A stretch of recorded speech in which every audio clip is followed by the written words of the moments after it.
안녕하십니까, 숑군입니다. 오늘 긴급하게 가계부채 관리 방안이 나왔습니다.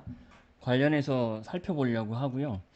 오늘 오전 11시 반, 오전 10시쯤부터 이제 SNS 중심으로 찌라시가 돌았는데 실제로 나왔어요. 긴가민가 했는데 정말로 나왔고, 아직 은행권들도 세부 방안에 대해서 공문을 내보내지 못한 것 같아요. 그래서 뭔가 확정된 가이드라인은 없지만 은행마다, 그러나 오늘 나온 보도자료를 근간으로 해서 은행들이 이제 만들어 나갈 건데, 그 전에 하나씩 살펴보도록 하겠습니다. 자, 보도자료 관계부처 합동이죠. 관계부처 합동으로 나왔고, 중요한 거는 이 규제가, 가계부채 관리 방안이 어디에 해당이 되느냐 요 내용인데, 이런 내용이 나오면은 먼저 정확히 워딩을 한번 보셔야 돼요. 어디 중심이라고 그랬어요? 수도권이라, 수도권. 그럼 수도권이 여기서 얘기하는 게 어디입니까, 여러분? 서울, 경기, 인천이에요. 서울, 경기, 인천에 있는 주택을 담보로 대출 받을 때 뭔가 제한 조치를 하겠다. 이렇게 보시면 되겠습니다. 수도권 중심. 뭐 규제 지역, 강남 4구, 강남 서초, 용산, 송파는 당연히 수도권 안에 있기 때문에 해당 지역에 있는 주택을 살 때도 포함입니다, 여러분.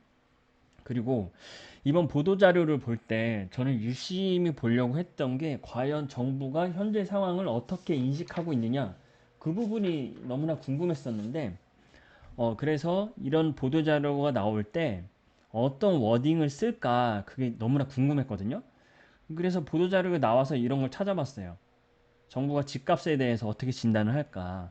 그리고 현재 주택 가격을 대해서 어떻게 보고 있을까?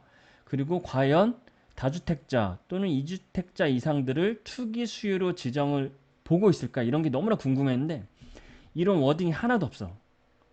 이런 보도 자료가 나올 때는 여러분 현재 주택 시장 상황이 이런 형태입니다라고 쭉 명분을 쌌는데 그런 내용이 하나도 없어요. 집값이 어떻고 집값 상승률이 어쩌고 이런 게 하나도 없어.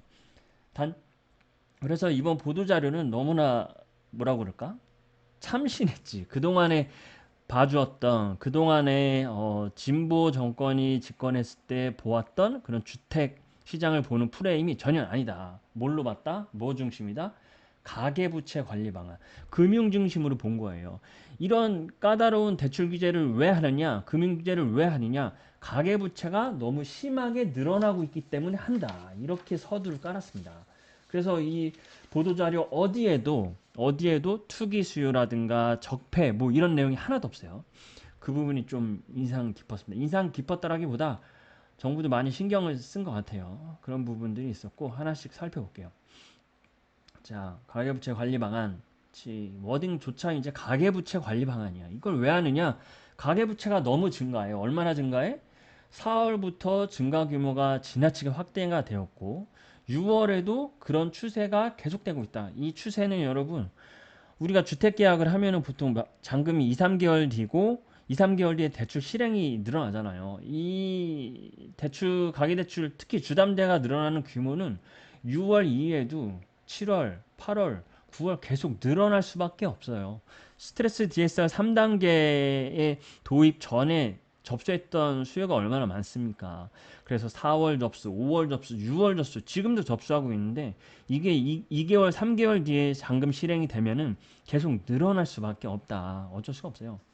그리고 여기서 이번 보도자료에서 특히 어느 지역을 타겟팅하고 있어요? 수도권 지역. 수도권 중심 주담대가 지나치게 늘어나고 있다. 서울, 경기, 인천 얘기하는 거예요. 그래서 이제 세부 시행 방안이 이 규제를 왜 하느냐. 집값 잡으려고 하는 게 아니라 가계대출을 줄이려고 한다. 얼마나 줄여? 시중은행의 가계대출은 당초 계획 대비 절반 50%를 줄이고 정책대출, 디딤돌과 보금자리 또한 25% 4분의 1 정도를 줄이려고 한다. 그러니까 대출을 줄이려고 하는 거예요.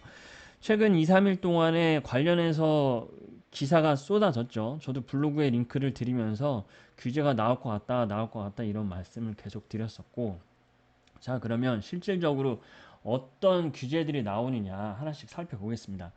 지금까지 나왔던 규제들은 어떤 내용이에요? 은행마다 제각각이었죠. 대출 자율관리제라는 명목 하에 은행마다 만기를 다르게 산정하고 MCI 보험, 모기지 신용보험 가입 여부를 차등을 두고 또 유주택자 주담대를 차등을 두는 이런 은행마다 제각각 규제했는데 이걸 어떻게?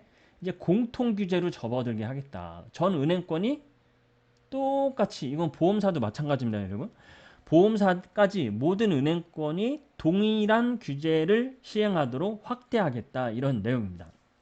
그런데 이번 규제가 좀 촘촘하게 아주 디테일하게 잘 짜여졌다는 생각이 드는 게 뭐냐면요. 그 전까지는 주택수로 여러분 규제를 했었거든요. 채무자가 신청하는 주택수에 따라서 무주택이냐, 생애 최초냐, 1주택이냐, 2주택 이상 다주택자냐에 따라서 LTV 규제가 정해졌었는데 이제는 여기에 또 하나가 뭐가 붙냐면 당신의 주택수와 그 주택이 뭐예요?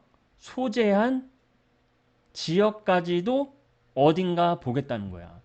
당신이 갖고 있는 주택의 소재지가 어디? 수도권이면 이거는 더 제한을 많이 두겠다. 수도권이면. 그래서 이번 규제가 다른 역대급 그동안의 역대 정부가 추진했던 규제와 차별화되는 점은 주택수뿐만 아니라 당신의 주택이 수도권에 있으면 더 제한을 두겠다라는 내용이에요. 한 스텝 더 들어갔죠. 그래서 은행권에서 이제 LTV, DTI 그 표를 만들 텐데 이게 은행권에서 나왔던 표를 제가 스스로 정리한 건데 예전엔 심플했어요. 당신의 주택수에 따라서 주택 구입이냐, 뭐 생애 최초냐, 주택수가 따로 있었는데 이제는 당신의 주택수가 주택이 어디에 위치하느냐, 수도권이냐 아니냐에 따라서 LTV가 갈라집니다. 그 내용을 좀 세세하게 살펴볼게요. 먼저 요 내용은 뭐냐면 구입하는 상황에 LTV를 이렇게 적용하겠다 내용이야. 한 번씩 봅시다, 여러분. 천천히 할게요.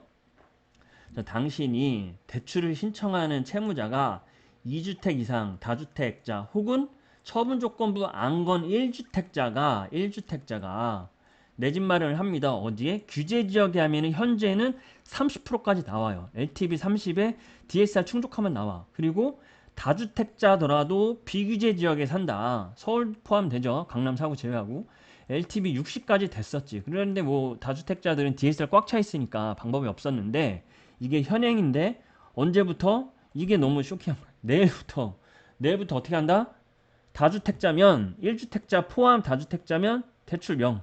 대출 안 해준다.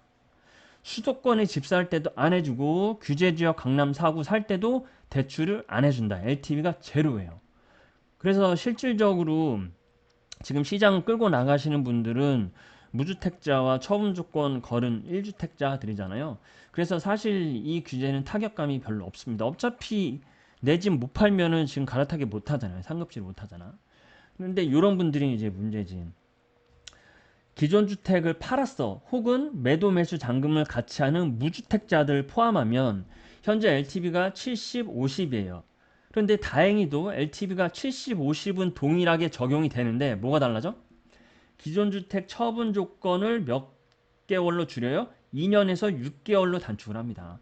물론 이것도 타격감은 별로 없어요. 왜냐면 지금 대부분의 사람들이 기존 주택 팔고 주담대 상환하고 매도 매수 잔금 같이 하기 때문에 처분 약정은 뭐 6개월은 하고 1개월은 하고 기존 건 팔 거야. 팔 건 상관없는데 LTV 동일하고 처분 조건부터 타격감이 없어. 근데 이게 뭐가 문제예요, 여러분? 어떤 조건이부터? 대출 한도가 얼마야? 6억이에요. 수도권은. 6억에다가 또 뭐가 붙어요? 전입을 해야 돼. 이게 붙는다고. 6억 한도에 전입이고 또 한 가지 뭐가 있어? 만기가 여러분 30년이에요. 이게 종합 세트로 붙습니다.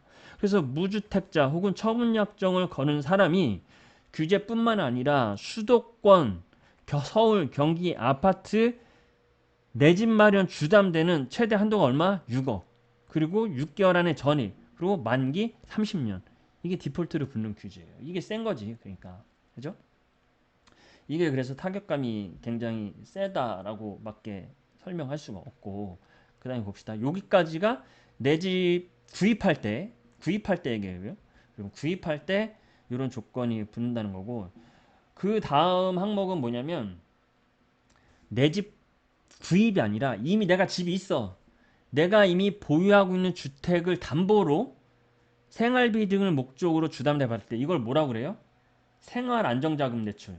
약어로 생한대라고 하잖아. 생한대 LTV일 때는 어떻게 적용하나 보세요. 이 생한대 LTV가 이번에 너무 좀 치사하고 짜증나게 나왔는데 보세요. 자, 하나씩 천천히 읽어보면은 둘째, 수도권 앤드 규제지역 내 보유주택을 담보로 생활비 등 조달 목적으로 대출받는 생한대 주담대 한 대로 얼마 최대 1억 원이야. 어느 지역에 주택이 있는 것을 담보로? 수도권이에요. 수도권에 있는 집을 담보로 이미 내가 갖고 있는 집으로 생한대를 받을 때 한도가 1억 원이에요. 1억 원. 지방은 어떻게 됩니까? 지방은 다만 써있잖아. 다만 지방 소재 주택을 담보로 하는 생한대는 현행과 동일하게 금융회사가 자율적으로 설정한다. 이거지. 자, 그러면 규제 테이블을 봐봅시다.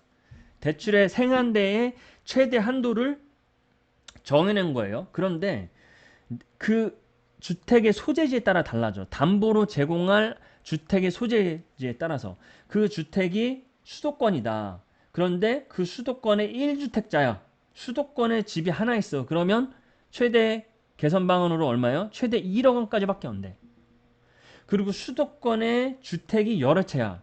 2주택, 3주택, 다주택이야. 그러면 이런 사람은 생한대가 아예 안 되는 거예요. 그래서 이런 거지. 대출 신청하는 내가 수도권에 2주택자야.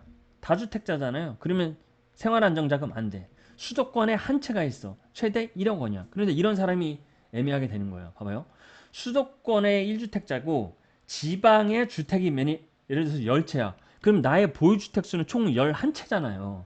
그런데 이 사람이 다주택자이긴 하나 당신은 지방에 있는 주택은 있기 때문에 수도권은 1주택자다. 그래서 최대 1억 원 해줄게. 이거야. 그런데 이 사람이 집이 지방이 10개고 수도권이 하나인데 지방에 있는 주택을 한 채로 생한대를 받으려고 그래. 그러면 한도가 은행 자율이에요. 그래서 모든 LTV의 규제의 타겟팅이 뭐다? 수도권의 주택이 몇 채고 그거를 대출을 받을 때 제한을 하겠다. 당신이 다주택자지만 지방에 있는 주택을 담보로 대출을 받을 땐 생한대 규제를 주지 않겠다. 이거죠. 뭐 그동안 한국은행 총재님도 그렇고 수도권 특히 서울의 집값이 오르는 거에 대해서 우려를 표명했는데 그걸 담보로 수도권 소재에 있는 아파트 주택을 담보로 대출받는 거를 제한을 하겠다 이거죠. 상대적으로 지방에 있는 아파트 담보로 하는 건 제한을 두지 않겠다 이렇게 워딩이 나왔죠. 이건 그동안에 보지 못했던 규제들이에요, 여러분. 이 부분이 좀 파격적이었고 또 한 가지 또 수도권에 있는 주택담보대출을 만기를 여러분 30년을 줄인다. 이거는 은행마다 이제 제각각이었는데 이제 아예 통일을 해버리죠. 개선 방안 수도권에 있는 수도권 앤드 규제 지역이에요. 서울 경기 무조건 30년이다. 언제? 내일부터. 자, 그리고 네 번째는 이제 전세대출 관련이었는데 서울 경기 인천의 소유권 이전 조건부 그러니까 매매와 동시에 전세를 맞추는 이거는 이제 투자 목적이죠. 본인이 입주를 안 하니까. 그래서 갭 투자라고 봤는데 갭 투자 목적의 주택 구입 대출 자금이 활용되지 못하도록 한다. 이거는 세입자가 이제 매매와 전세가 동시에 팔리는 집에 입주할 때 전세 대출을 못 받게 하는 거죠. 이 소유권 이전 조건부 전세 대출은 그동안에 제한 조치가 있었기 때문에 뭐 생소한 건 아닙니다. 생소한 건 아니고 그리고 요 대출 신용 대출을 제한하는 것도 쇼킹합니다, 여러분. 그동안의 신용 대출의 한도는 DSR 40% 이내에서 최대 뭐 1억 5천, 2억, 많게는 3억까지 가능했는데 연소득에 따라서 DSR 룰로 관리를 했는데 지금은 절대 가격으로 어떻게 연소득 이내로 DSR이 남아도 연소득 이내로만 받게 해준다. 그 이상 안 된다. 이 규제도 사실 지지난 정권 때 나왔었죠. 처음에 이제 1억 원으로 제한하다가 연소득으로 제한하다가 그리고 일순간이지만 5천만 원까지 제한한 적이 있었어요. 마이너스 통장은 5천만 원까지만 한다. 이런 제안했던 사례들이 있었죠. 그래서 신용대출까지 제안을 해버립니다. 그러면 오늘 제가 이걸 녹화하는 게 지금 시행일 하루 전날인데 오늘 뭘 해야 되겠어요? 신용대출을 받을 생각이 있는 사람은 오늘 접수해야 돼. 오늘 접수하고 실행해야 돼. 앱으로, 비대면으로. 그래야 연소득 초과로 나오거든요. 그런 부분이 또 있고, 자, 그리고 3번도 쇼킹합니다. 새로 나온 거. 수도권에 서울, 경기, 인천 안에서 그 지역에 있는 주택을 살 때 주담대를 받는다면 최대 한도가 얼마? 6억 원이다. 아, 이거 너무 파격적입니다. 그냥 이런 거죠. 30억짜리를 삽니다. 예를 들면 뭐 30억짜리 집을 살 때 예를 들면 기존에는 LTV 50이어서 15억이 됐었잖아요. 근데 이거를 상단을 6억으로 막는 거지. 엊그제도 기사가 막 나왔잖아요. 주담대 10억, 20억 받아서 20억짜리, 40억짜리 전문직 고소득자들이 들어간다. 대기업 맞벌이가 들어간다. 왜냐면 주담대 한도에는 제한이 없었거든요. LTV 50만 지키고 본인의 소득에 따라서 DSR 40만 지키면 됐었기 때문에 소득이 많으신 분들은 뭐 15억, 10억이 뭐야? 15억, 20억, 30억도 봤어. 그렇게 주담대를 받았는데 이제는 맥스 한도를 6억 원으로. 그래서 이제 고가 아파트가 직격탄을 받겠죠. 고가 아파트 뭐 20억 살 때도 6억밖에 대출이 안 되니까 물론 LTV 안에서 나머지 본인 돈이 14억이 있어야 되고 더 고가 아파트는 30억, 40억, 50억 살 때는 6억밖에 대출이 안 나오는 거죠. 6억밖에. 그냥 본인 자금 10억, 20억 돼야 되는 거야. 이거는 너무 과격하다. 주담대 상단을 그냥 6억으로 딱 정해버렸다. 이거는 15억 초과 금지보다 또 가혹한 것 같습니다. 주택 가격에 제한을 둔 게 아니라 대출 금액 자체를 못하게 하잖아. 그죠? 뒷살이 남겠지. 고소득자들은. 6억을 받으려면은, 계산해봐야 되겠지만, 우리가 또 만기 30년으로 줄었잖아요? 그리고 연봉이 한 1억은 넘어야 돼. 1억에서 한 1억에서 1억 천 정도 돼야 될 것 같아요. 그래야 6억을 받을 수 있거든요. 그러면 이제 연봉이 그 이하인 사람은 6억도 못 나오는 거죠, 사실. 부부 합산 기준으로 하면은 뭐 2억이다. 그래도 6억밖에 못 받는 거지. 나머지는 자기 자금 내거나 뭐 신용대출 좀 받거나 이런 형태로 가야 돼서 이거는 고가 아파트를 정면으로 타겟팅한 거다라고 볼 수 있겠죠. 그러면 이제 6억을 한도로 받을 때 우리가 얼마가 최대한의 가성비 구간이냐? 12억이 되겠네. 그죠? 우리가 LTV 50이잖아요, 무주택자들. 12억에 곱하기 50% 그럼 6억이잖아. 13억짜리 사도 6억, 15억짜리 사도 6억. 그죠? 내 돈이 가장 적게끔 살 수 있는 최대한 가성비는 12억. 규제 지역을 사는 거네, 여러분. 그죠? 수도권도 마찬가지야. 그러면 상대적으로 요 가격 근방에 있는 거 우리가 수도권은 LTV가 얼마입니까, 여러분? 수도권 주택은 LTV가 70이죠. 이게 LTV가 70이잖아요. LTV 70. 비규제 지역. 그러면은 수도권의 지역은 6억을 하게 되면은 9억 정도 사면은 9억 곱하기 70%. 그러면 6억이 맥스잖아요. 그럼 3억 정도 받을 수 3억 정도 자기 자금 있으면 9억짜리 최대 받을 수 있겠네. 뭐 7억짜리 산다. 그럼 60% 4억 2천이 받을 수 있는 거고 DSR이 남을 수도 있을 거예요. 아마 소득이 있으신 분들은 이렇게 좀 제한이 간다. 그 부분이 있고요. 이게 시행이 언제다? 내일부터. 그런데 여기 쇼킹한 게 하나가 있습니다. 악마는 어디에 있다? 디테일에 있다. 모든 계약서, 약정서는 뭐가 중요하다? 조그만 글씨, 주석이 중요하다. 특약이 중요하다. 별표가 중요하다. 자, 보세요. 6억 원의 한도는 주택 구입 목적 주담대로 한정한다. 다만 중도금 대출은 제외다. 중도금 대출 제외라는 얘기가 뭐예요? 중도금 대출은 6억 이상 받아도 돼. 수도권에 아파트 청약 당첨되면 중도금 대출 6억 이상 받아도 돼. LTV 70 또는 50만큼 해줄게. 그러나 뭐예요? 잔금 대출로 전환할 때는 6억 한도. 이게 뭐야? 예를 들면 12억짜리 청약 당첨이 됐어요. 12억 말고 15억을 합시다. 15억이 당첨이 됐어요. 비규제 지역이야. 70%. 그러면 한도가 얼마나 합니까? 7월 뭐 중도금 대출 한 10억 해준다 그래. 중도금 대출이 70이나 60은 나오니까 10억 중도금 대출 받아요. 그리고 잔금 때는 이 10억을 대부분 주담대로 일반 주담대로 전화한단 말이에요. 중도금을. 그런데 이걸 어떻게 해야 된대? 6억밖에 안 해준대. 와 환장. 그러면 4억이 비잖아요. 4억 내 돈 마련해야 돼. 이게 뭐야 그러면. 어? 여기 조항이 그렇게 돼 있잖아. 잔금 대출로 전환 시에는 6억 원 한도 적용한다. 와 그러면 이거 청약도 못할 거 아니에요 여러분. 청약에 당첨되신 분들은 자금 계획이 비교적 수월합니다. 왜냐? 중도금 대출은 DSR 안 보고 해주니까. 그래서 시간상 여유가 좀 있잖아요. 2년 뒤에 잔금 치르면 되니까. 그런데 2년 뒤에 잔금을 내가 아무리 소득이 돼서 DSR 40% 여유가 있어도 어떻게 돼요? 6억이 백세, 6억이. 아, 이거 너무한 거 아닌가, 이거? 이거 너무한데, 진짜, 이런 거는. 그럼 청약으로 잔금 대출 내 집 마련 하시는 분도 빨간불이 들어오는 거죠. 중도금 대출 마냥 해준다고 좋은 게 아니게 되는 거지.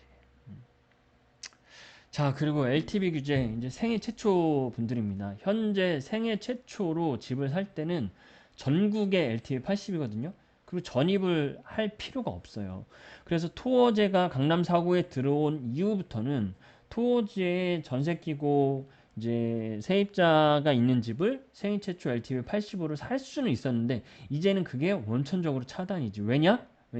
수도권 아파트는 LTV 70으로 줄이고 뭐가 들어왔어요?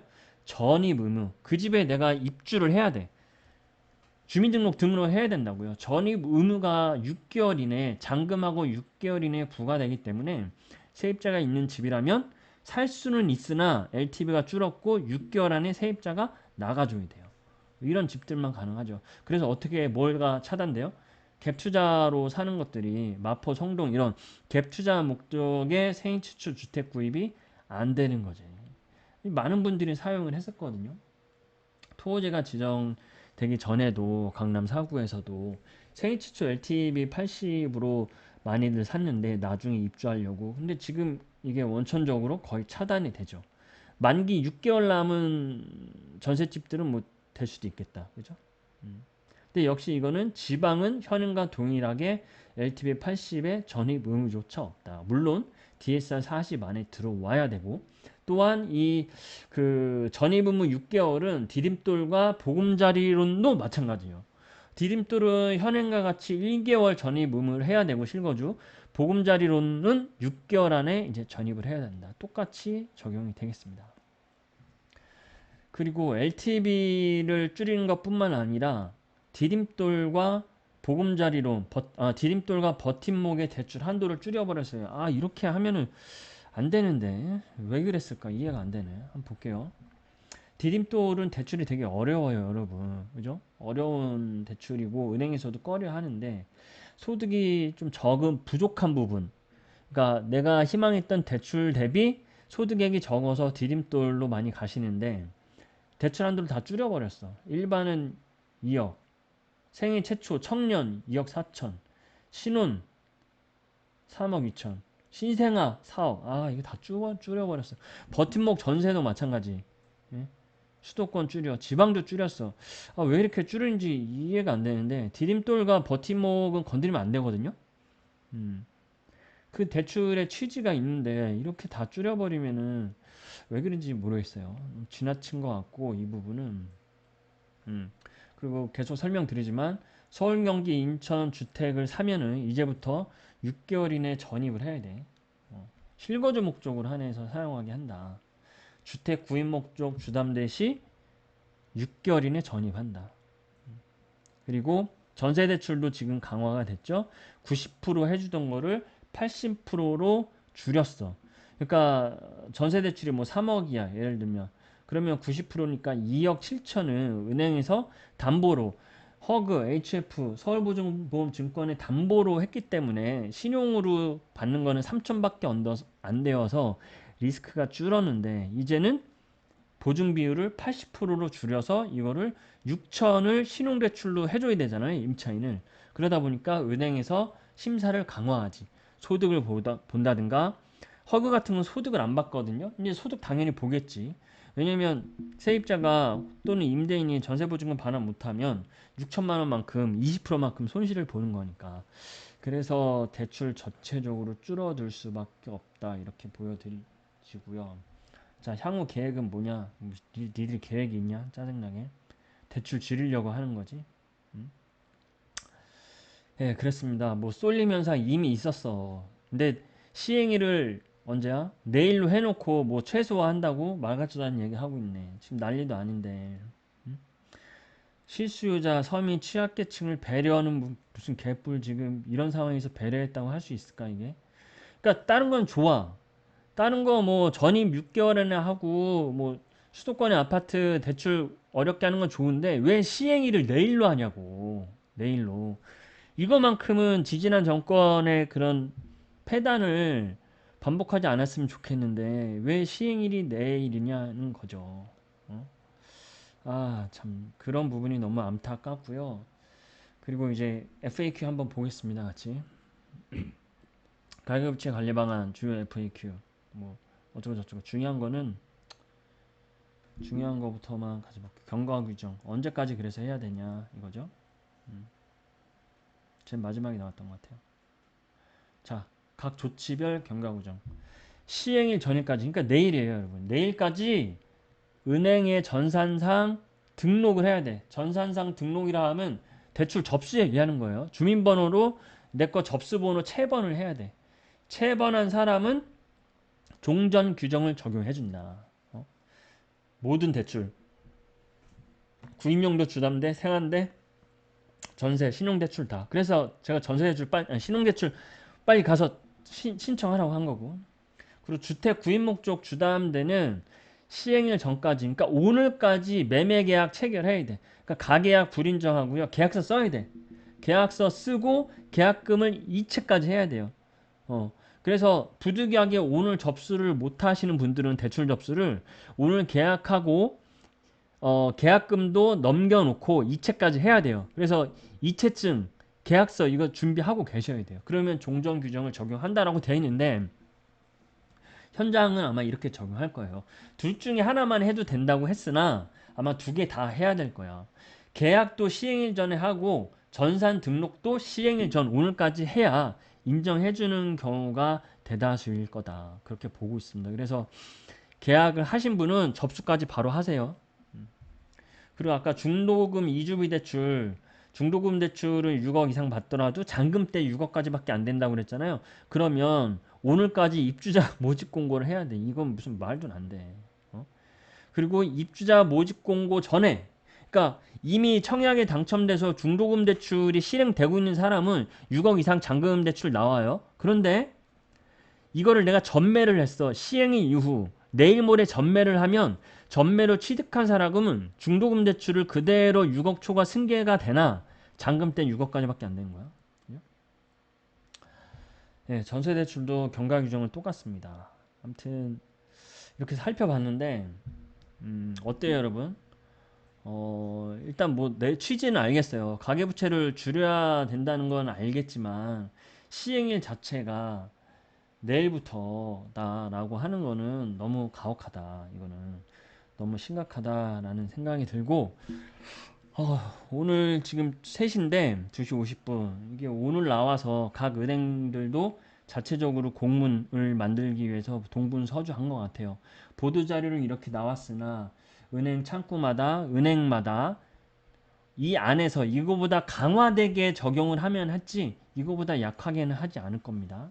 그래서 각 은행들 어떻게 나오는지 좀 살펴보셔야 될 것 같고 계약하신 분들은 오늘 뭐 그냥 바로 접수하셔야 되고 신용대출 받아야 하시는 분들은 바로 접수하시고 하시면 될 것 같습니다. 일단 오늘 여기까지 하고요. 또 조만간 또 뵙겠습니다. 감사합니다.